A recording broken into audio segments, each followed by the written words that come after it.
Хвала Езусу Христу! Вітаю вас, паважаныя гледачы. Сёння мы наведаем вёску Дварэц.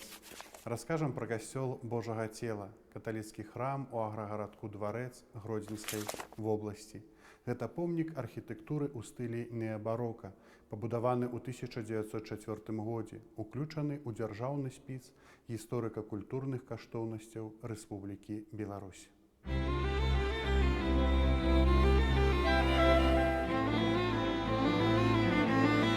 Звычайна назву сваю паселішча атрымлівае або ад прозвішча ўладальніка, або ад рэчкі, на якой яно ўзнікла.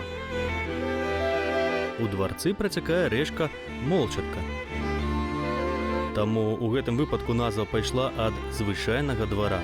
Справа ў тым, што паселішча тут узнікла на дарозе слонім Новагрудак. Тут нават быў невялікі замак і невялікі двор. Гэты невялікі двор так і назвалі Дварэц.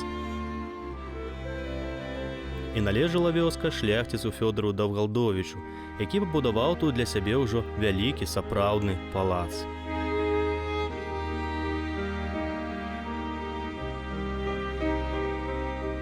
Першае пісьмовае згадванне аб палацы датуецца пачаткам 15 стагоддзя.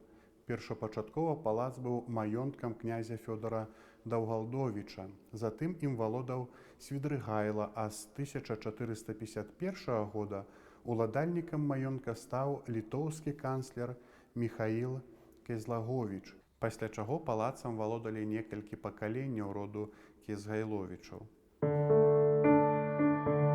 Кіжгайлавічы – гэта вядомы ліцвінскі баярскі род. Адзін з прадстаўнікоў роду прыняў хрысціянства, стаў каталіком. Гэта Міхаіл Кіжгайла. Ён і лічыцца родапачынальнікам. Яго сын, таксама Міхаіл, быў канцлерам Вялікага княства Літоўскага ў 1444 годзе і за добрую службу вялікі князь Казімір падарыў яму разам з некаторымі вёскамі і гэтую вёску – Дварэц. У 1451 годзе дварцом пачынае валодаць Мікалай Кейзгаловіч, канцлер Вялікага княства Літоўскага. У 1516 годзе тут з'яўляецца каталіцкі прыход. У 2016 годзе мы святкавалі 500годдзя нашага прыхода, нашай парафіі. Калі гаварыць дакладней, пасля з'яўлення тут каталіцкай парафіі вельмі цяжка адрозніць лёс самога дварца як мясцовасці ад жыцця вось такога духоўнага. Першы касцёл, фундатарамі якога сталі Кейзгаловічы, ён быў драўляны. Вядома, самы даступны матэрыял, было навокал вельмі многа лясоў. Род Кейзгалаў пабудаваў гэты касцёл, і тытул быў прысвоены духоўнымі ўладамі Божага Цела. Гэта як бы павінна было падштурхоўваць вернікаў да менавіта скіравання сваёй увагі на тое, што Бог стаўся чалавекам і прыняў чалавечае цела. А праз гэта таксама ён паднёс нашу чалавечую натуру з першароднага граху. Таксама трэба прыпомніць пра тое, што у 17 стагоддзі тут знаходзіўся цудадзейны абраз Маці Божай, які таксама стаў такім месцам культу і малітвы многіх вернікаў. Калі зазірнуць раней у гісторыю, то можна зрабіць вынік, што ў пачатку 19 стагоддзя Дварэц быў амаль цалкам шляхецкім мястэчкам. І вось калі ў 1831 годзе ў Беларусі пачалося шляхецкае паўстанне, вядома ж, мясцовая шляхта яго падтрымала. Падчас паўстання мястэчка было амаль цалкам спалена, і пасля паўстання ў Завішаў гэтае мястэчка забралі. Царскія ўлады яго перадалі шляхціцам Пратасевічам. За што? Невядома. Пратасевічы пачалі адбудоўваць вёску Дварэц. Тут яны пабудавалі сабе вялікі палац, а побач з ім мноства гаспадарчых пабудоў. Заклалі парк, і паколькі той касцёл, які будаваў яшчэ Андрэй Завіша, згарэў падчас паўстання, то вырашылі пабудаваць новы, цагляны. Але ў той час царскімі ўладамі было забаронена ў гэтым краі будаваць цагляныя касцёлы. І вось жонка тагачаснага ўладальніка палаца Паліна Пратасевіч паехала ў Пецярбург, дамаглася таго, каб ёй далі дазвол на будаўніцтва тут цаглянага касцёла. Паехала да Радзівілаў, у іх узяла грошы на будаўніцтва, сваіх дадала. І вось так, дзякуючы Паліне Пратасевіч, тут у дварцы і паўстаў гэты касцёл у неабарошным стылі.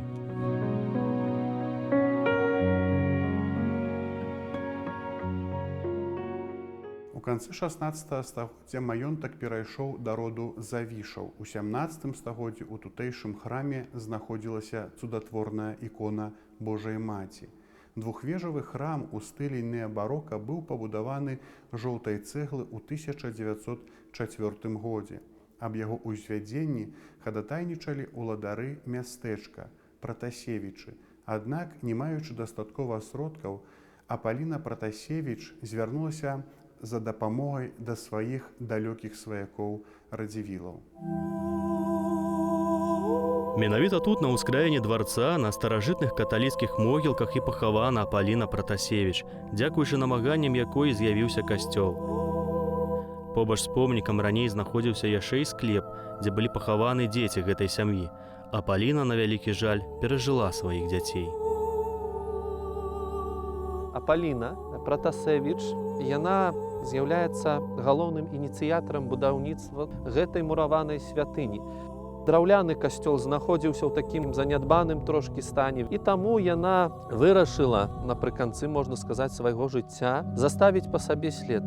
Сапраўды яна гэты след заставіла, яе імя памятаюць, і глядзіце, мы з вамі яе ўспамінаем, менавіта прыпамінаючы пра будову вось гэтага касцёла. Таксама, паколькі яна была такім чалавекам даволі адораным, таленавітым, яна хацела узнесці, каб у дварцы была як мага прыгажэйшая святыня на хвалу Божую і для захаплення людзей. І калі гэтыя кошты будаўніцтва вельмі многа сродкаў пацягнулі, яна адважылася нават у сваіх аддаленых родзічаў пытаць менавіта вось дапамогі ў будаўніцтве касцёла, і за сваю адвагу была ўзнагароджана, атрымала ўсё-такі гэтую дапамогу. І вось пасля смерці жанчыны яе муж у Неапале замовіў помнік, анёла, прывёз сюды ў дварэц і усталяваў на магіле сваёй каханай жонкі. Мясцовыя жыхары распавялі, што гэты анёл на раство тройчы аблятае дварэц. У час савецкай улады камсамольцы вырашылі гэты міф знішчыць, развеяць. Яны прыйшлі ноччу, узялі гэтага анёла і скінулі на зямлю. Але калі прыйшлі сюды на наступны дзень, то ўбачылі, што анёл стаіць на тым жа месцы, дзе і стаяў. І вось, слава Богу, з таго часу гэты помнік ніхто не чапае. Цяпер мы знаходзімся пры помніку памерлай Апаліні Пратасевіч, па якой паставіў гэты помнік муж. Адметная асаблівасць гэтага помніка, што вось гэты анёл прывезены з Італіі. Не скажу дакладна месца, бо некаторыя кажуць, што з Неапаля, іншыя кажуць, што з Мілана, але 100%, што гэты помнік муж настолькі любіў сваю жонку, што хацеў вось такім чынам падкрэсліць сваю любоў, што яна для яго была быццам зямным анёлам. Як мы бачым, касцёл, які будаваўся менавіта ў гэты час і ў 1905 годзе быў кансакраваны, то Апаліна не дажыла да вось гэтай урачыстай падзеі і памерла, маючы 64 гады. Памерла 14 красавіка 1905 года. Гэты помнік, як вы бачыце, захаваўся, хаця многія мясцовыя жыхары расказваюць пра тое, што фігуру гэтага анёла і скідвалі з пастамента, але прыпісваюць якойсьці цудоўную вось такую, так скажам, асаблівасць. Можа, хтосьці стаўляў, можа, якія звышнатуральныя сілы, калі чалавек веруючы верыць. Гэты помнік усё роўна вяртаўся на сваё месца. І таксама вось гэтыя невялікія дзірачкі, якія можна убачыць, што таксама некаторыя кажуць, што па гэтым помніку некаторыя адважваліся страляць. Але сыходзячы з хрысціянскай маральнасці, аскверняць магілы памерлых, гэта, назовём, самая апошняя справа. Таксама гэта адныя з самых старых могілкаў менавіта тут, вось на гэтай зямлі. Некаторыя помнікі можна прачытаць 1820, 1860, але мясцовыя жыхары, мясцовыя, вось назовём, краяведы, кажуць, што некаторым помнікам больш 300 гадоў. Калі Пратасевіч застаўся адзін, жонка памерла, дзеці памерлі, ён вырашыў пакінуць гэты куток і з'ехаць за мяжу, у Польшу. Частку зямлі сваю ён прадаў, а дварэц, гаспадарчыя пабудовы, усё гэта ён перадаў касцёлу. Будаўніцтва манументальнай святыні абумовілася тым, што папярэдні драўляны храм, які існаваў у мястэчку ажно з 1516 года, пасля шматлікіх рамонтаў 1882-1895 гадоў, не задавальняў парафіянаў і пасля царскага талерантнага указу з боку ўлады не чыніліся перашкоды да пабудовы новага.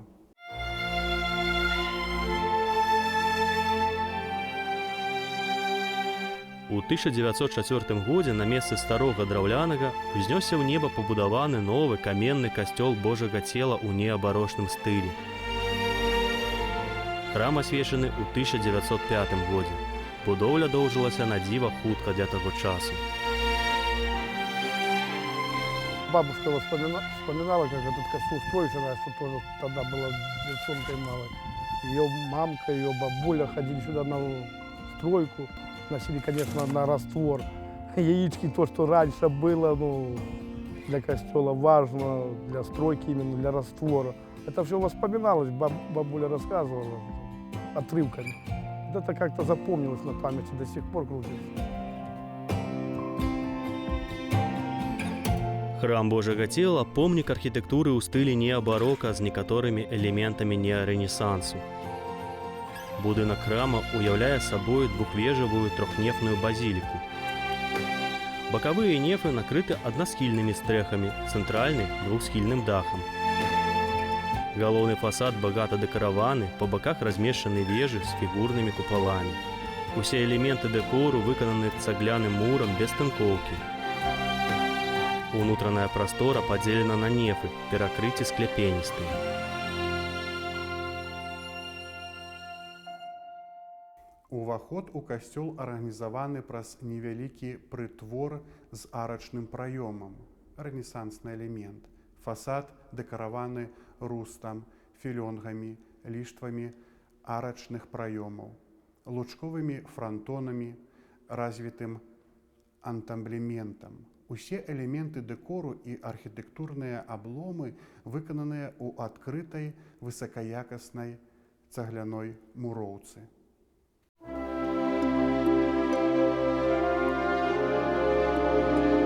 У гісторыі касцёла ёсць яшчэ адна яскравая старонка, памяць пра якую вельмі шануюць мясцовыя жыхары.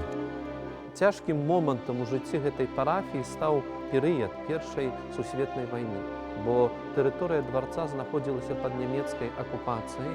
Вядома, што былі пэўныя такія агранічэнні па духоўнаму жыццю для людзей. І ўжо пасля Першай сусветнай вайны адбыўся такі, скажам, назовем, скачок у гэтым духоўным развіцці, калі запрасілі айцоў салезіянаў, і яны прыехалі сюды ў чэрвені 1921 года. Князёўна Марыя Ева Радзівіл была фундатаркай шматлікіх касцёлаў і выхаваўчых цэнтраў. Марыя вырашыла перадаць частку маёнтка ў дварцы на дабрачынныя мэты. Яна марыла адкрыць школу і ўзмацніла пазіцыю каталіцкага касцёла на гэтых землях. Для такой місіі патрэбны быў манаскі ордэн. Кангрэгацыя, якая ўзяла на сябе гэтую місію, стала таварыства святога Францішка Сальскага. Салезіяне ксяндза Боска афіцыяльна вядомы як таварыства святога Францішка Сальскага. Гэта мужчынская законная супольнасць, якая прысвячае сябе разнастайным справам, натхнёным хрысціянскай любоўю, перадусім службе на карысць моладзі, асабліва беднай і пакінутай. Салезіянскае таварыства было заснавана ў Італіі ў 1859 годзе святым Янам Боска, які ўсё сваё жыццё прысвяціў працы для дабра маладых людзей, выхоўваючы з іх сумленных грамадзян і добрых хрысціян. Таксама трэба зазначыць, што для гэтай тэрыторыі была такой асаблівасцю, што яна належала то да Польшы, то да Савецкага Саюза. І вядома, што две гістарычныя даты дазваляюць нам зразумець, калі і ў які перыяд дварэц каму і як належаў. Вядома, што пасля 21 года належаў дварэц да Польшы. Тады не было забаронена, вось менавіта духоўнае жыццё, было прасцей, напрыклад, прыехаць айцам-салезіянам з Польшы. Першая святыня, якую ўзялі пад апеку салезіяне, быў парафіяльны касцёл Божага цела ў дварцы, калысцы салезіянскай харызмы на Беларусі. 17 верасня савецкая армія прыйшла ў дварэц. Салезіянскі цэнтр быў ліквідаваны, а ўся маёмасць манахаў разрабавана.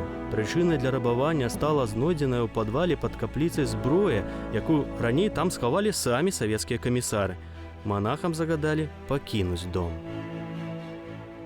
Пасля Вялікай айчыннай вайны касцёл зачынілі. У будынку размясцілася стайня. Храм быў вернуты каталіцкай парафіі і адноўлены ў 1989 годзе. У некаторых крыніцах сустракаецца іншая яго назва – касцёл святога Антонія Падуанскага. Стан храма пасля вайны быў жахлівы. Выбітыя вокны, распісаныя сцены, вада лілася са столі. На тэрыторыі касцёла ды ў самім храме пасвіліся коні. Жыхары вёскі Дварэц з жахам кажуць пра тыя часы. Жывы яшчэ сведкі тых сумных падзей, якія дзеляцца ўспамінамі. Але ён распавядаў, як сюды прыходзіў з дзядзькай пільнаваць коней. І яго бабуля вучыла, гаварыла: «Вось, унучак, у касцёле жыве Бог». І ён так распавядаў, што «А я прыходзіў, не мог зразумець, чаму ў касцёле ходзяць коні». І гэты мужчына вельмі такі цікавы сказаў духоўны аспект. Вось так гаворыць нават з сэрцам кожнага чалавека, і сучаснага, і той, который жыў там 100 гадоў, 200 таму, што святыня – гэта правобраз нашага сэрца. Альбо ў святыні сэрца жыве Бог, альбо там які-то хаос, запусценне, бардак. І вось гэты пан Антоній напавядаў, што калісьці перад менавіта каталіцкім Божым нараджэннем яны пільнавалі тут коней, у гэтай канюшні стала вялікая цішыня. І хоць я там за дзядзькам, учапіўшыся, мы з гэтымі ліхтарамі пашлі глядзець, што такое. А коні стаяць павернуты ў бок алтара. Чы верыць, чы не верыць, вырашаць жа самім людзям. Але вось штосьці такое ён апавядаў, гэты чалавек. Старэйшае пакаленне распавядала пра тое, што іх мамы і таты прыходзілі сюды маліцца. Бралі з сабой малітоўнікі, бралі абраз Маці Божай або сэрца Езуса і ў пустым касцёле са смеццем, з пабітым шклом маліліся. Яны не маглі адвыкнуць ад гэтага цудоўнага месца. Людзі інтуітыўна і сэрцам адчувалі, калі гэтае месца прысвечана для Пана Бога, то яно і бліжэй да Бога. Дазвол на адкрыццё храма ўдалося атрымаць не адразу. Вернікі пісалі лісты і звярталіся ва ўсе інстанцыі. І вось людзі пачалі дабівацца, раз гэты будынак, ён такім заняпадзе, яму не знайшлі прымянення. Аддайце нам, мы яго адбудуем і будзем зноў маліцца. І пасля шматлікіх намаганняў у 89 годзе гэты касцёл вяртаюць вернікам. Вядома, што людзі, калі распавядаюць пра гэтыя падзеі, яны распавядаюць з энтузіязмам.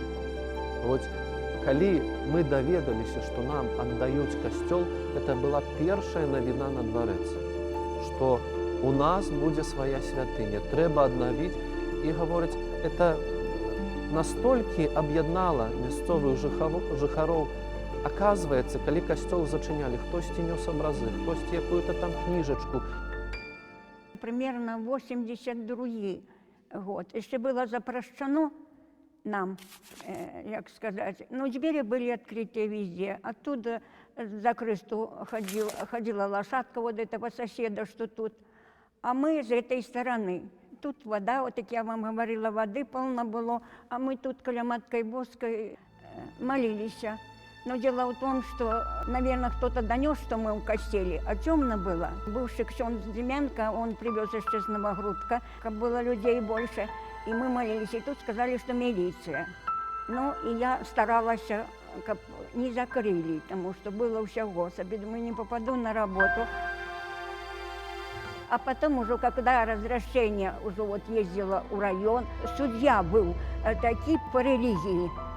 Ну, мне подсказали. Когда я зашла, и я рассказала, и документы показала, так он говорит, вот когда у вас будет, а много было у меня и подписи, и все вот такое, когда у вас будет 5 раз вот столько, Тогда мы, если посмотрим, разрешим. Вот.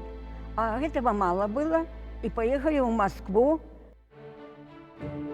Оказывается, калі касцёл зачынялі, людзі ратавалі маёмасць касцёла. Хтосьці нёс абразы, хтосьці кніжачку, крыжык. Тое, што маглі, людзі ўратавалі, каб з радасцю ўнесці ў адноўленую святыню. Можна параўнаць, будаваўся касцёл за год. У 1904-1905 аднаўляўся таксама год.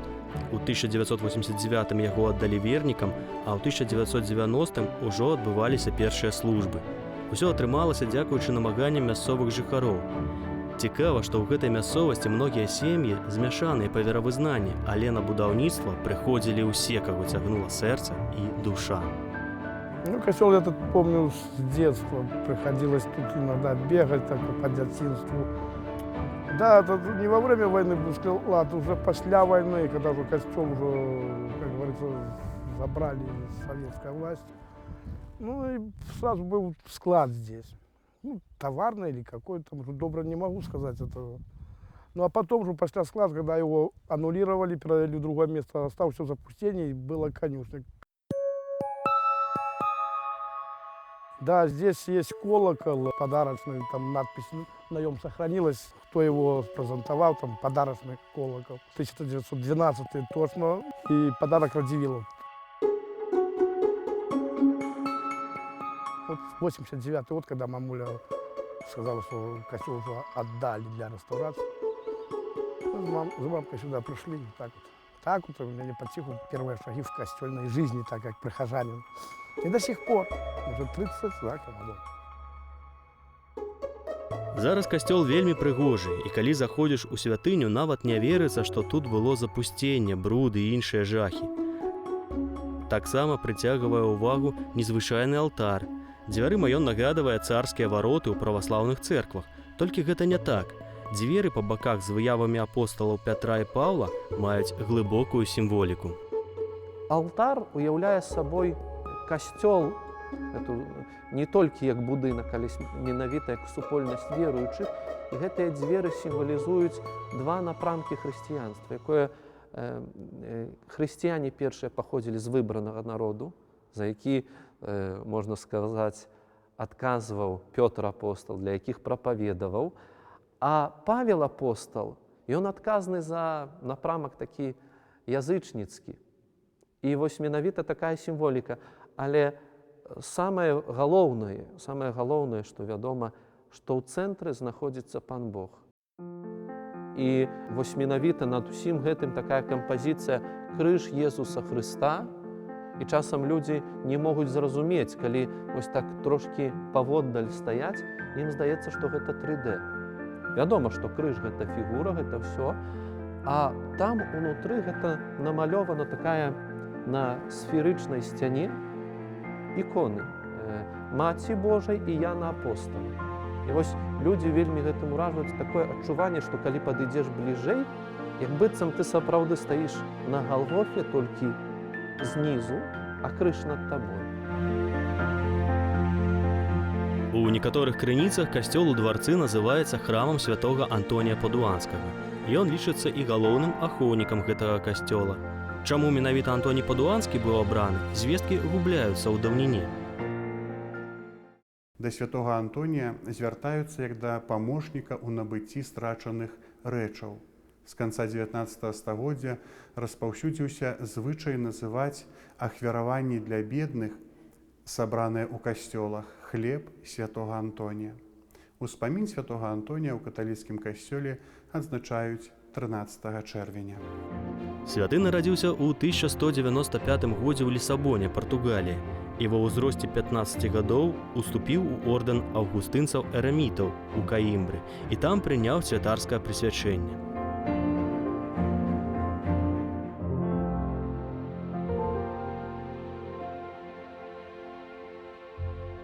Безумоўна, касцёл Божага цела мае вялікую архітэктурную каштоўнасць і прыцягвае ўвагу падарожнікаў.